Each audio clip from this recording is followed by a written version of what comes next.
Finding sources online, hopefully something that you learned a little bit about in college composition. And if you had me last semester, you hopefully learned a lot about it.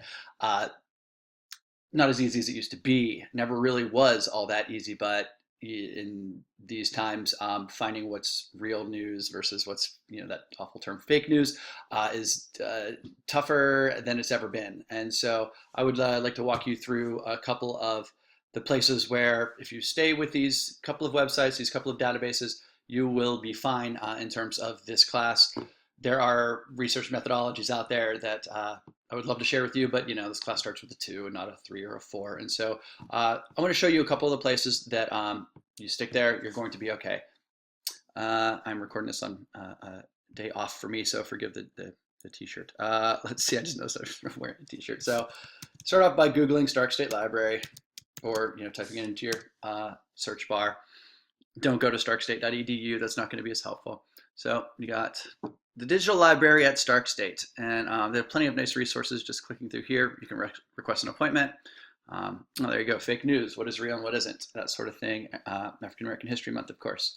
So I'm pretty confident that you need to go to one source out of all these databases. Now there are 40 databases here.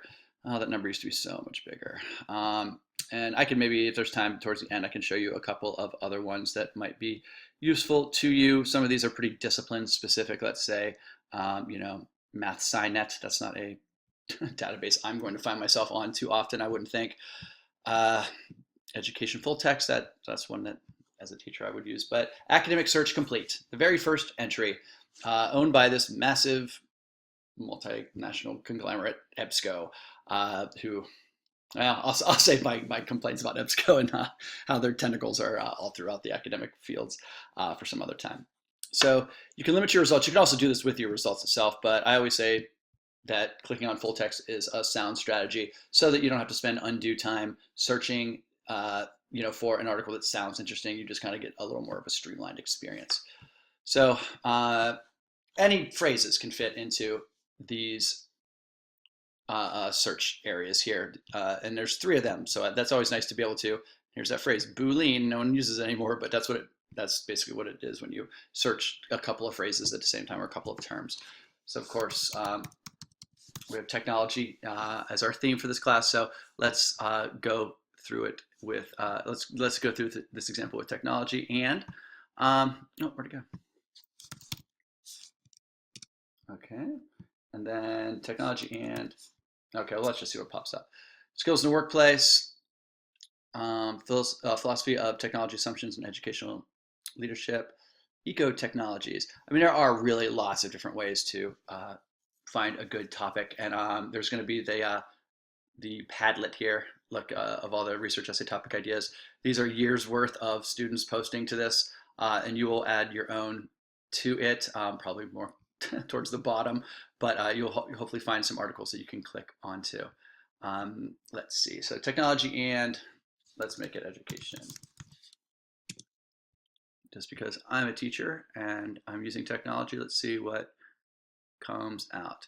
Integrated STEM, a new primer for teaching technology education. So actually teaching education to students, evolution of technology in teaching, Blackboard and beyond in medical education, okay. Current trends among health and physical education professionals. Well, let's just click on that and see. Just to walk you through an example here, you can see this appears, it's very recent, 2017. We're only a couple of months into that, not even a couple of months.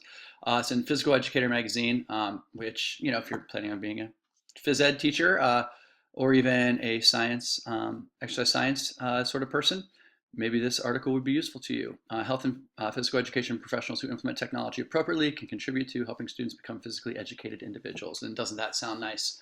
You think about what schools really teach their students to do and kind of what to be. And I don't know if physically educated or healthy is very high up on that list.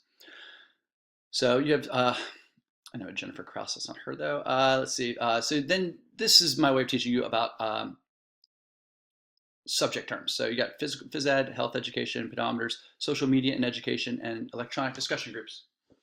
I think maybe social media and education would be an interesting way to study, an interesting lens with which to view technology. So leveraging social media to promote evidence-based continuing, a lot of medical education today. Shifting lenses on youth literacy and identity. So that sounds interesting to me. It doesn't have to you. But let's see, it appears in Knowledge Quest magazine. Again, very recent. The more recent your sources are, the better. Hopefully, again, you know that already. It offers information on the 8 principles that reflect several lenses for addressing the literacy and identity development of youth from racial groups in the U.S. Okay, shifting lenses, statistical, critical, and historical lenses. The nice thing about this is PDF full text. You don't have to wonder what the article is about. You can see the actual article, and this is one of the nice benefits of such a massive database like Academic Search Complete. So you can see this is the feature article of this issue of Knowledge Quest. Okay, so I'm not going to sit here and read this in front of you. That would be very boring for at least one of us. But let's say you like this article. Okay, let's see. I don't know. Can we get that out? So we can go back to. You can download the PDF, of course, if you want to print it off. We can. Oh, I bounced out one too far. So we get here. Let's say you like this article. First of all, you'd have to sign into your EBSCOhost account, which I haven't done, but mainly because I don't want to clog up my own email. But you have several tools over here at your disposal for any article that you like. You can add it to your folder. So every time you log into Academic Search Complete, you have a folder of articles waiting for you. That's very nice. If you are in a cool situation where you can afford to print a bunch of stuff, then great, print it. Pretty tricky for Stark State students to print long articles most of the time at school because it ends up costing them. Email, of course, is a very great option. I send people articles all the time. I'm working on a couple of my presentations for the conferences I'm attending here in the spring, and I'm already sending many. I think my presenting partners would say way too many articles. I'm emailing them all the time. So you have Save. Of course, what I really like is Cite. Check it. All these different citation methods, even APA, the ones so many of you are worried about and struggling with. You're a simple copy and a paste away from having the correct citation for any article you find on EBSCO on Academic Search Complete. If that doesn't sound valuable to you, I don't know what to tell you. So please, by all means, stick with Academic Search Complete as much as you're able. Oops, let's see. I will just kind of make a quick plug for CQ Researcher. Also does some good stuff. So let me just show you real quick. These are more by topic. Okay, so you have to kind of have an idea of what you want to look into. But if you want to look into education or energy, health and housing, human rights, the media, even science and so science and technology would probably be the closest one for us. Oh, maybe not. It says technology, but I'm not seeing a lot of technology stuff in there. Well, they've moved a little bit of the topics around, but you're all very intuitive people. I'm sure you can find your way around. I didn't want to spend that much time on CQ Researcher except to say that it is worth your time. So news.google.com. Let me bring that up a little bit more. Okay, so of course you know who's in the news. News.google.com is just that. It's Google News. It is Google's way of collecting, collating, and sharing out, up-to-the-minute sources. Generally speaking, they meet a pretty high bar of credibility. Do they always? No. Are they better than your Facebook feed? My goodness, yes, they are. So, anything you want to? Now there are, of course, other subtopics over here that you can look into. Okay. That I'm sitting here in my house, so Massillon, Ohio pops up. We can go over to technology. Let's see what's going on. Sometimes it's business, like Yahoo salvages Verizon deal. Let's see. Anything going on that's interesting today? I guess hybrid EV plug-in, no gas engines. That's if you're a bit of a gearhead, I certainly am not. You can look into that. With that iPhone 10 that's coming out, that people are going to be very excited about it, or the 10th anniversary iPhone. So, oh wait, let me go back. I'm sorry for all the quick screen scrolling here. Okay, well, Alexa become my companion data analyst. I think smart homes are a very ripe topic for exploration, and so, do we want to talk about using it in terms of data collection? Sure. There's a lot of ways to, in terms of surveillance and what is what is your Amazon Echo really listening to all the time? I think those sorts of questions are worth looking into. Also, just sort of spoken or spoken commands. I think it's there's definitely some interesting stuff to get into there. The one bar I would make sure that each of your if you do use Google News is make sure that you kind of recognize the publication, or you do some investigating into the publication that it appears in, the website that it appears on. And in doing so, you might want to make sure that you see an author somewhere around as well. Never a bad idea. Let me see if I do technology. And we'll just do technology education and see what's going on in Google News today. 6 significant challenges for technology in higher education in 2017. And that is from the Times Higher Education, which is a fine publication. Let's see, I have an author, I have a date, a very recent date. Okay, oh, look at all these happy people.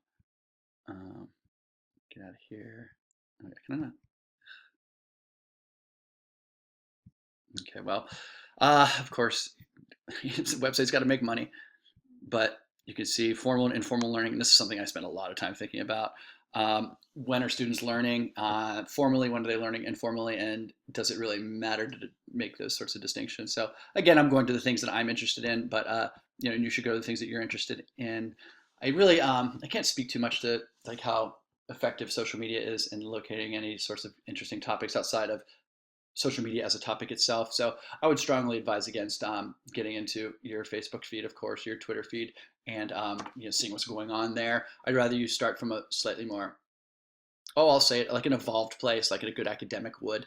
And as a result, I think you'll steer clear of many of the pitfalls that come up. So if you just go to Google, and do not just go to Google all and go to the first website that it spits out when you type in technology and bullying or whatever, that's not going to be your best path forward. You want to use Google News because it's a collection of journalism and not just website writing. And I cannot overstate the importance of that distinction between what constitutes active, responsible, paid journalism and putting whatever you want up on the internet. And if you don't know the difference, then you have not been paying attention, and that will come through not only in the effectiveness of the argument that you make, but also the grade that you earn.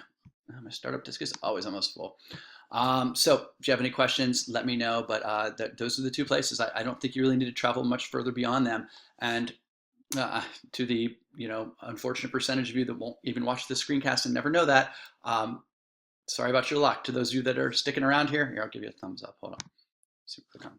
Thank you for sticking through it. And you should be able to avoid many of the problems that come up when students cut corners when it comes to research. So thanks. Send me your questions, and have a great day.